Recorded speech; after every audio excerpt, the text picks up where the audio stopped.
Très heureuse de vous retrouver encore pour ce nouveau numéro de votre émission Écho des partis politiques et associations. Aujourd'hui, nous avons un grand et un réel plaisir d'avoir sur notre plateau M. Ferdinand Kambere, qui est le secrétaire permanent adjoint du PPRD, à qui j'ai dit bonsoir. Bonsoir Jocelyne. Comment vous allez? Non, ça va. Ok, je rappelle juste que l'émission est bilingue. Ah. On serait tantôt en français et en lingala. Ah, ça va. Monsieur Ferdinand Kambere, on vous voit, mais la population veut vous connaître. Monsieur Ferdinand Kambere, Azanani, et puis à comment qui ne peut perdre Ndengeni? Ouf. Bon, Monsieur Ferdinand Kambere Ndengo Tangiango, naza membre ya parti, moko ya ba parti munene na kati ya mboka na biso. PPRD, za parti ya Lerai Joseph Kabila Kabange, ndenge boyebi, batunyoso bayebi, oye kelami, zalaki na ba fondateur ebele, plus de 200, o bango nyoso batiaki mayele ke basunga mokonzi ya biso ya parti, abanda parti oyaye. Alors parti wana, ezawana, je crois que Tobandi déjà 2002, donc à 2022, on monique tout fêté déjà à partir du 31 mars 20 ans. Il y a existence à parti politique. Et Télémingwe, so ezalaki que to respecter Kamibeko peut perdre na kati ya FCC nde toza majorité parlementaire, mais salaki que bakambia lelo bango bamona yi makambo ndenge wana te sepelisaki bango bakende kaka na ndenge kaka ya kobotola sans koleka ba élection ba député na biso yango tokoma ba député sikoyo tokoma parti ya opposition parce que mokonzi na biso tango amonaki ke penza bakambio ya sika o bazali wana bakotosa mibeko buku likonzi te mibeko ya mboka baakor bakotosa te alobaki na biso nyonso ke ba mboka ezokende mabe parce que so tozotosa susu volonté ya population te et que sikoyo mutu akomosala na ndenge na ye tango azwi bokonzi awa risque ezali tozongela susu makambo oyo ya ba dictature ya mutu moko akambaka selo volonté na ye. Malheureusement banda rupture ya accord politique o ezalaki kati na biso FCC na cash omoni biso nyoso to yebisa bato. On a dit à tout le monde que les risques eza kokota na crise. Malheureusement crise yango yo se manifesta mboka na biso ba nguna ba zongeli yango alors que l'espoir c'était que tant to l'équipe ba élection ba kambio bazali ba saleli peuple ba kuta makanisi ya peuple pour peuple yepe à se retrouver na oyo nyoso ezo zala bokamba. Mais malheureusement tala place tozongi ba Rwanda o to bosanaka ba M23 ba tubazara ba bosani penza. Maintenant ils sont ressuscités. Et comme ici, presque à genoux, des bokonzi ezo risqué négocier na bango alors qu'on a prévenu que keba mboka ezo tamusika bozongela isusu kunate. Donc c'est à peu près ça. Donc je suis quand même secrétaire permanent adjoint. Ça veut dire que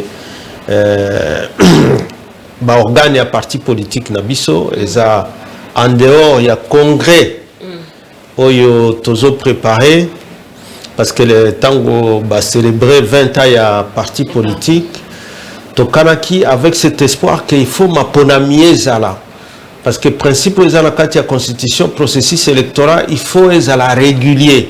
Par exemple pour l'élection présidentielle régulier ça veut dire chaque 5 ans il faut maponamier zala chaque 5 ans c'est ça. Alors malheureusement depuis qu'on a commencé le cycle tokendaka na banyongo ya ba élection locale. Vraiment ici à tokendaka na nyongo ya ba élection locale, ce qui fait que nyoso kana tokana ki na kati ya bukuli konzi ke mboka ezwa décentralisation nango oyo ezana niveau ya régionalisme politique. Ça veut dire que ba province ezwa plus d'autonomie par rapport au pouvoir central, mais non seulement les provinces mais les entités territoriale décentralisée, ça veut dire ville, commune, na chefferie et secteur, soit plus d'autonomie par rapport à la province, par rapport au pays à pouvoir central. Malheureusement, parce que politique de commission ngoka querelle so basalika ma ponamia président de la République na législative et s'il est commis on dirait nyonso ezaka na Kinshasa na ba chef lié ba province mais na c'est on dirait to kanisa eloko susute. Malheureusement ndenge na utiolo bawa notre pays est agressé na bamboka wana kaka le Rwanda aidé par wana mais nalingaki moi muke monsieur Ferdinand ndenge émission na biso ezalaka parce que monsieur Ferdinand Kambere oza secrétaire permanent adjoint mais to éviter parcours na yo pourquoi on a PPRD ezalaki ndenge nini on la PPRD mais to lito yeba na monsieur Ferdinand utaki wapi a comme na PPRD ndenge nini ngamoko parcours nga d'abord naza activiste des droits de l'homme oyo na bandaki nango ça veut dire déjà à partir de l'université année 90 wana oyebi o ezalaki quand on était à l'université de Kinshasa oyo bando zala ba grève ba fermeture ba nini et salaki que biso ba oyo on était obligé de revenir parce que nakendo aussi lisande na université catholique à Graben oyo na Nord Kivu université ba catholique oyo na ville à Butembo. Mais entre-temps, na ba année 90 wana ezalaki pe émergence ya ba association ebele. Parce qu'il y avait quand même à partir du discours il y a le 24 avril il y a 90 il y a Mobutu il y a Kosili Sabiloko il y a ba parti état ba association ebele pe botamaki notamment nganazalaki nakati ya association o ezaka lelo ezokambama lelo eza maître Jean-Claude Katende Azado j'ai été quand même à l'Azado un des responsables alimentaires à partir de la province Nabiso à Nord Kivu et sikoyo tango esali ke Musée Akufi et que Bokonzi Mboka bapesi yango Rai Joseph Kabila Kabange que Toyoki ke a créé parti naie oyo PPRD bon bao bazalaki ba implanter un parti politique tant ba koma ki na province kuna parce que nazalaki déjà na salaire et tout nazalaki sous na Kinshasa te nazalaki na déjà na Nord Kivu bakuta biso ko intéressé biso parce que biso to résistaka na kotaka ba RCDT nga à l'époque il y a AFDL na RCD nga nazalaki na tikala kaka activiste de droits de l'homme défenseur des droits de l'homme. Alors bato yo tango sikoyo et comme que PPRD ba créé yango en 2003 il y a eu délégation il y a implanteur il y a parti qui nous ont intéressés ba intéressé biso to kotape premier séminaire à Kananga ba intéressé biso to kota na ya kana premier séminaire ya munene ya PPRD ezalaka na Kananga Nakota, en tant qu'animateur aussi, il y a structure à partir de la base. Ça veut dire j'ai été d'abord président urbain. Il y a PPRD. Wana ba matisi ngana na chef lié à province na Nord Kivu parce qu'entre temps de l'autre côté naza avocat quand même. D'abord défenseur judiciaire, donc au-delà politique. Quand j'étais activiste, j'étais aussi en même temps défenseur judiciaire et puis avocat depuis 2004. Et c'est à cela que après na Katia parti après président urbain et PPRD, on n'avait pas encore changé les statuts. Batianga siko na la secrétaire exécutif provincial et à PPRD. On a un niveau provincial na Goma. On a des nakota siko yo bitumba ya ba élection il y a 2006.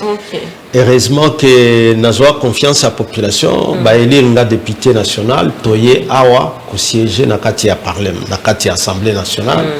C'était à l'époque du président Vital.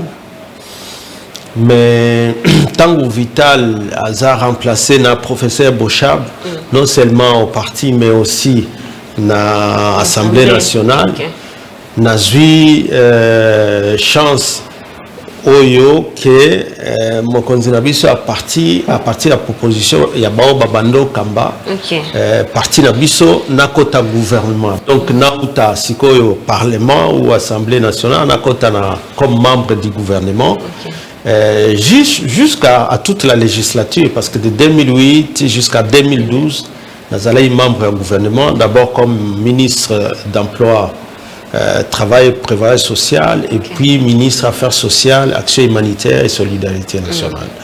Donc voilà. Et puis après législature, on a tango ba élection 2011 na yokoya na fandi mais après un long moment quand même autour il y a 2000 tant que préparé ba élection et yo sala ke sous mokonzi a parti na biso les raïs sur proposition kaka ya base ndege ezala pas na biso na ba konzi a parti et sala ki ke siko ba matisanga comme secrétaire exécutif secrétaire permanent adjoint. Donc voilà parce que nasima ya camarade secrétaire permanent Emmanuel Ramazani Chadari azala na 6 adjoints au bazalaki subdivisé par rapport il y a ba région non par rapport à la région donc ngai naza lokola secrétaire permanent adjoint mais où il a représenté les grands Kivu ça veut dire Maniema Sud Kivu na Nord Kivu il y a Kasai Azalaki il y a province orientale Azalaki il y a Léopoldville Azalaki il y a Katanga Azalaki donc c'est cela vraiment un parcours ce on a vraiment beaucoup de choses à parler ou tu peux télévision du sur la PPRD à lobby était makambo kezo tambola wala mutebo komi na ba résistance opposition mais monsieur Ferdinand Kambere lelo mon makambo zo tambola malamu te 18 ans Joseph Kabila surtout bito comparant on a Félix Tshisekedi mais dans le bien ça continuité makambo bino bosala ki ya mabe yango régime sous peso continuer ce qu'on y a sur le contraire est-ce que Nathan Kabila azaki na pouvoir social tout le monde qui ont zaki malonga. Bon, Jocelyne, s'il faut que vous ayez bilan abisso il y a 18 ans. Je crois que tous les cannabis, mais tout ça en comparaison moi muki. Kasi yango na oloba comparaison eza malamu mingi. Eza malamu mingi parce que effectivement tango mutazo luka ko kamba. Faut yeba qu'un jour ko kende batu ba ko comparer biloko pe au salaki. Je crois que Nabilo Nabiso sur le plan d'abord politique. Il faut qu'on félicite Mingi, Mokonzi Abiso à parti,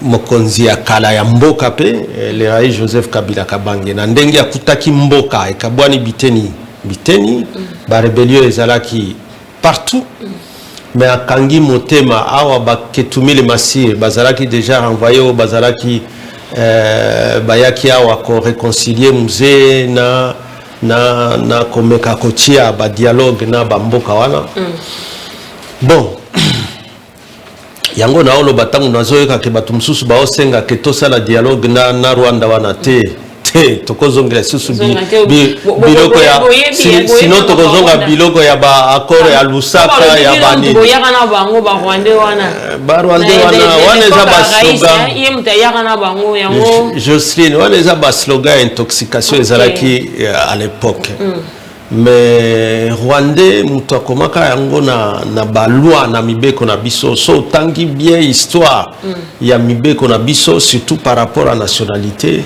tu vas voir que la loi qui a introduit les mots ressortissants du Rwanda au Burundi na kati ya loi sur la nationalité c'est en 1972 les gens qui dirigeaient le parlement à cette époque Ezalaki Kondo Etienne Tshisekedi, je crois qu'il était premier vice-président à l'Assemblée nationale. Ezalaki Kabila te. C'est eux qui ont introduit dans la loi de 72 que je crois l'article 15 que ba ressortissa ya Rwanda au Burundi. Au bazara mboka na biso au moins jusqu'à 1950 et que indépendance ekuti bango. Comme il y avait toujours des bruits parce que makelelo ezali lote makelelo ebandi na Kabila te batu baloba ndenge wana d'abord Kabila le père à l'époque à 72 azalaki na exil Si tu vois bien l'âge à 1972, c'était presque l'âge où Yakobo Tamaya Raïs Joseph Kabila Kabanga. Parce que belé bakota confusion wana et puis expressement pour baluka solution té parce que biloko wana ya ba ressortissant ya Rwanda Burundi oyo à un moment donné ce sont d'abord les Belges batuba kotisa bango. Hein, ce sont d'abord les Belges tango sikoyo je suivais aussi je crois Congo mon histoire ou quelque chose comme ça tant que la kisandenge force publique na biso to kangaka ko bengana ba allemand na Rwanda wana na ba Burundi na ba donc biloko wana eza ya liste kite ke osa la campagne ka ko bebisa kombo ya mutu comparé si le régime yo zo imse biso ke régime yo etindi bino bazo respecter ba loi te si ko différence ya bino bo gérer ke na 18 ans population eleli babi population boya bi Kabila kende kaka Kabila kende intoxication ezalaki mingi na manipulation à population à maswa mais les loyo population oyo bino batu ba gangaki batu congolais nyaki na été congolais zaki malamu te yango na lobby population siko asali comparaison ya malamu lelo parce que même population alobaki Kabila kende sur intoxication ya opposition dans la société civile, ba mouvement et botamaki kili. Même population après comparaison, bango de baosenga Kabila zonga.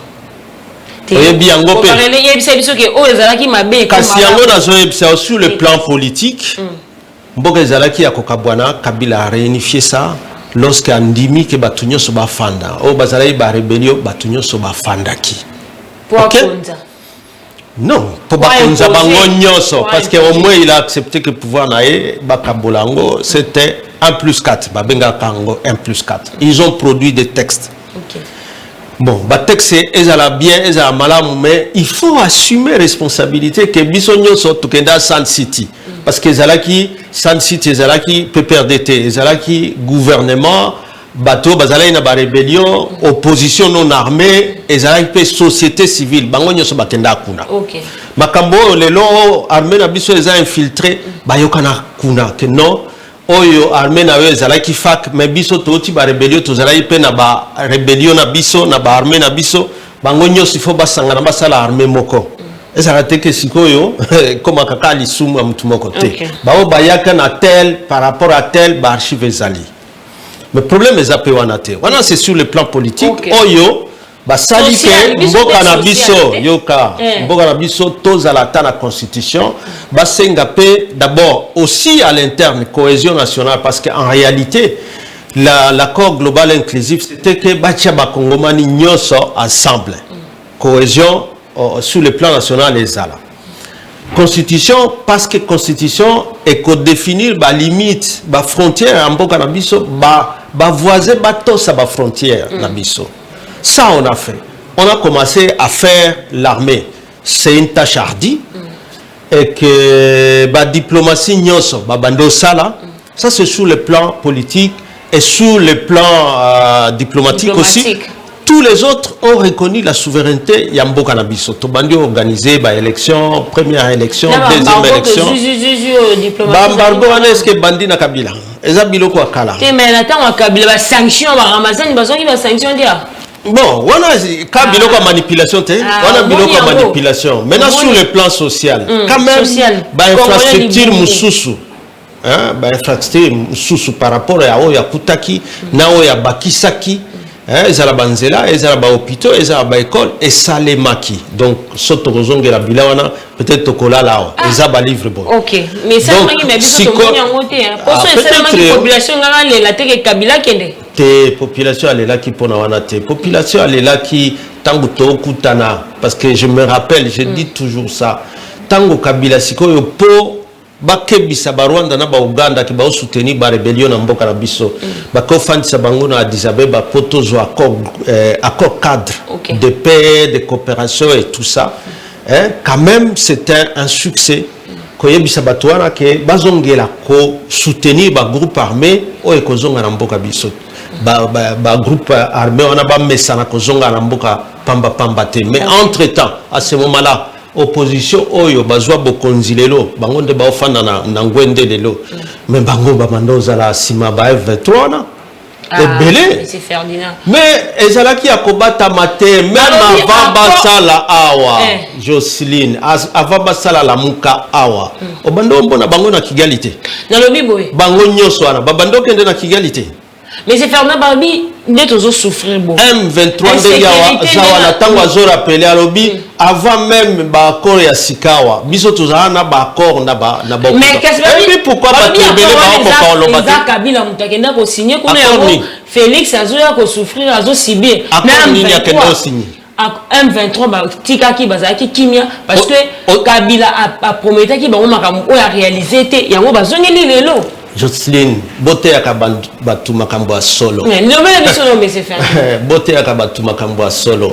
Le dernier accord na yebisiyo oyo Kabila signé Kagame Museveni na batu nyonso ba président à région que chaque président a to sa moninga na ye na ba frontière na ye et qu'aucun président ne peut soutenir un groupe armé contre un autre pays. C'était l'accord cadre d'Addis Abeba. Basenga na biso ba devoir ezalaki belé que tout ça ba réforme à sécurité, tout ça ba réforme à armée, tout ça ba réforme à finance en tant qu'état na mboka na biso pour que biso pe tozwa mapinga ya malamu. Ça c'est maintenant nous à l'interne que nous devions faire et qui était dans cet accord là. Quel est l'autre accord oyo M23 ko lo ba no biso to signer kana Kabila? En aucune fois il y a un bandaki kimia te ça bandaki kimia pour la kaka bango ba biloko belé ba zuité yango ba zuité attend Félix bango ba ko fanda kimia bongo pourquoi lelo ba ofanda kimia te et pourtant ba opesa bango makambolo baki na bango opesa ki bango te yango ba zongeli na biso te so zolanda bango parce que ngai nalinga kutu kolanda bango te parce que c'est d'abord inexistant. Je ne connais pas une seule rébellion aujourd'hui qui peut se justifier qui a justifié l'existence na na Kivu na ndenge batu bazonyo kwama na Beni baokata mitu na Ituri baokata batu mitu lelo na Ruchuru Kagame wana okosa batu keno les gens qui parlent Kinyarwanda ils sont malmenés au Congo mais Ruchuru et sa population baloba Kinyarwanda aujourd'hui ils sont déplacés massivement na mboka na bango. Donc c'est un terroriste a créé terrorisme na mboka na biso mais a utilisé car les quelques marionnettes qui ramassent à gauche à droite et il veut dire que c'est une rébellion congolaise qui revendique quoi parce que tu as organisé ba élection normalement ba toi na ba yebisa bango bosa ba parti politique et belé ba sala ba kota peut-être baza ba député a obie ba lekisa ba député na bango siko quelle est l'autre rébellion qui aujourd'hui au nord Kivu parce que tala ba kombo ba mi pesaka ba mususu EDF c'est quoi mais entre temps na kati EDF ko yoka ba Tanzanie bazali ba Kenya bazali ba Rwandais bazali ba Ougandais bazali mais des gens qu'on ramasse vous tuez ils recrutent d'autres ils viennent les jeter là-bas seul musala ko kata batumitu ko brûler ka ba village ko bengana batu na ba village na ba donc je crois que toza na moment oyo eza Museveni eza Kagame eza baninga nyoso ba okanisa ke Congo eza bilanga moko eza na mutute et que c'est aujourd'hui où il faut dire non il y a des ressortissants rwandais qui sont en insécurité mais Rutshuru là c'est pour qui? OK mais si Ferdinand Kambere en tout ça biso tant que peuple congolais c'est tout ça la nini pour te récupérer sécurité na biso na partie est ya mboka. Non, d'abord moi j'ai toujours dit que bao bazwa bokonzi hein de temps en temps quand même tout na bao bazalaki hein bino bosalaki nini bosuka ki wapi c'est ça la remise et reprise mais si qu'on place ye muninga na ye asuka ki le rai Joseph Kabila Kabange atikeli au constitution mais on to sangote atikeli au accord cadre Addis Abeba ozo ye baba tenaye aboutissant te ya accord wana ba M23 wana bazalaki susu na eloko kosenga te parce que il y avait déjà des réformes au niveau de l'armée que mutunyo sa kozwa susu mundu qui contre mboka na ye contre FARDC a kosenga susu te ke bakotisa une armée il n'a plus rien à demander siko aujourd'hui Kagame yemoko olobake M23 wana ba obunda pona ba intérêt ya ba ressortissant rwandais eza ba toyebi bangote parce que Rutshuru wana bien qu'il parle Kinyarwanda mais ils ne sont pas rwandais Ils sont pas rwandais.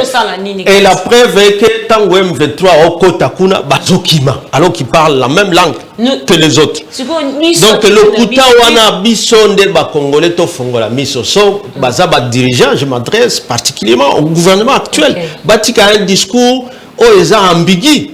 Parce que tant que baza amboga baobi non biso awa agression ezali. Mais tant que baké Nairobi baké aussi signer ba accord.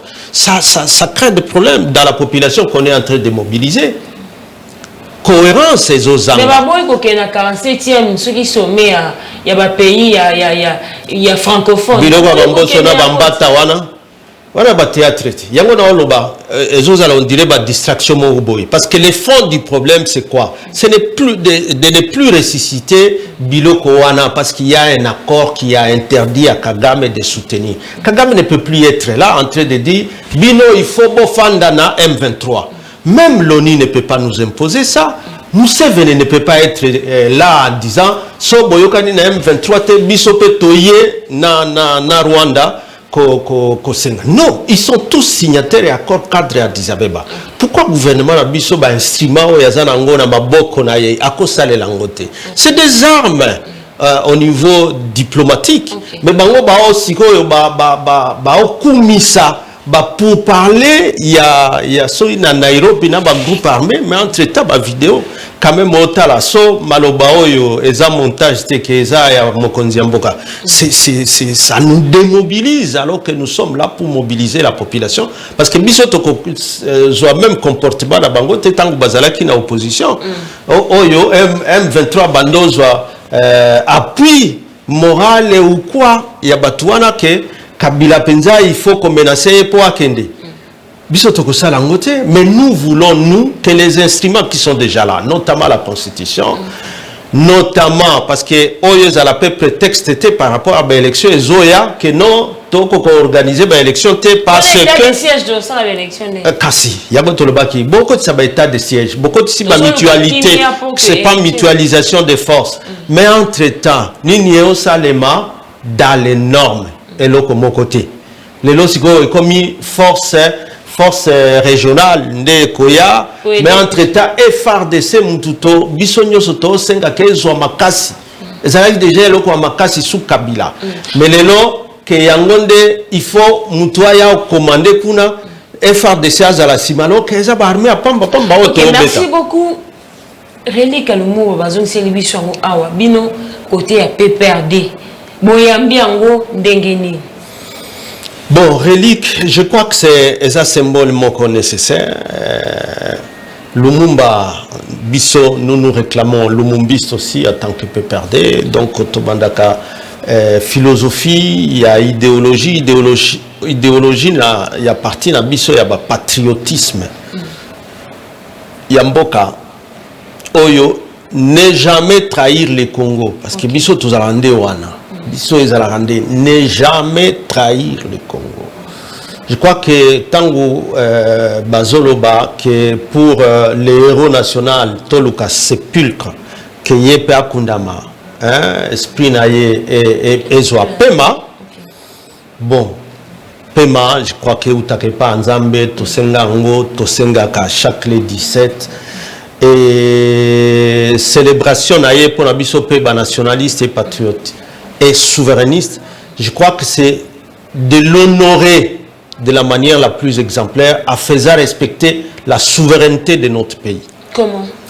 C'est-à-dire, Nabitumba Oyo, parce que moi je dis même que cérémonie Oyo-Zoleka, gouvernement, les chefs de l'État, c'est très bien. Mais que ce soit au même moment que nous signons accord ou bien communiquer, compromettre souveraineté en Boka.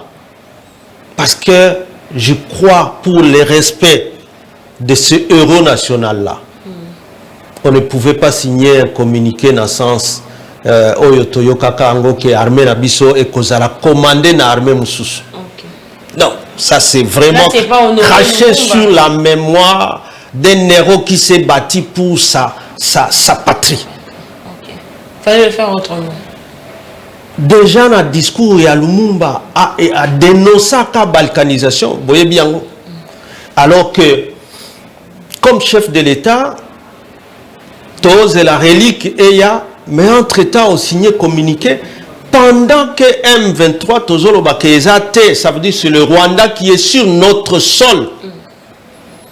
C'était l'occasion d'or pour lui, pour dire je vais accueillir Bareli qui est héros national et Mbokanabiso, à Bundela, patrie d'ailleurs, na kolingana signata communiqué na Nairobi, so bino batubozo supporté.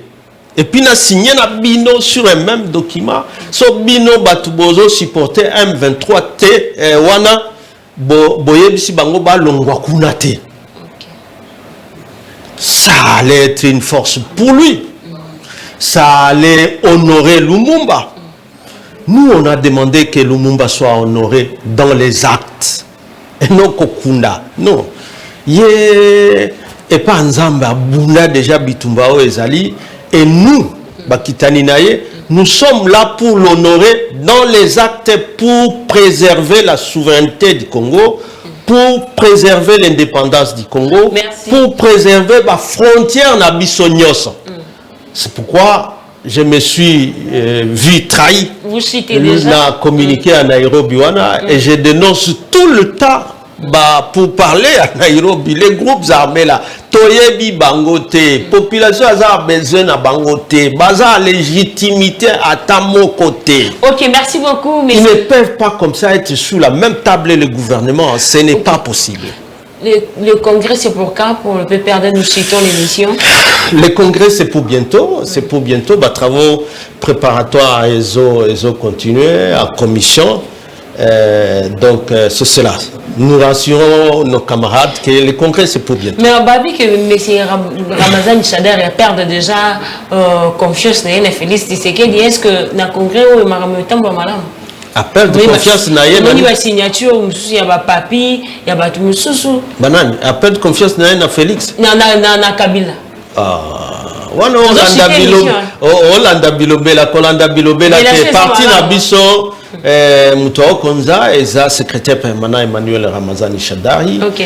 Et ce qui succession est salemi et salemaka normalement et la biloko abitumbate et la biloko ba pétition te biso toza ba parti oyo ezana ordre eza organisé ba organe nyonso fandi donc batu nyonso bazela tozo wela ba poste. Donc, ok, merci beaucoup. C'était M. Ferdinand Kambere, secrétaire permanent adjoint du PPRD. Qui est sur ma case, c'est Rosalane na plateau na biso. Nation PPRD a tellement mené. Tu as 30 minutes, mais je crois que tu rappeler l'essentiel a été dit. Tu rappeler prochainement pour la émission pour te creuser les sous sur le PPRD.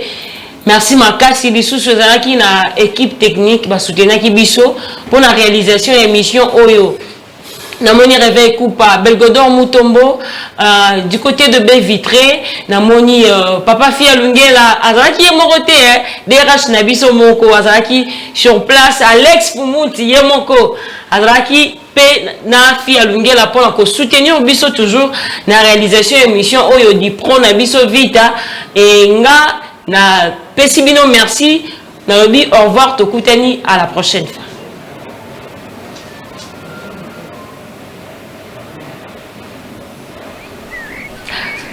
Merci.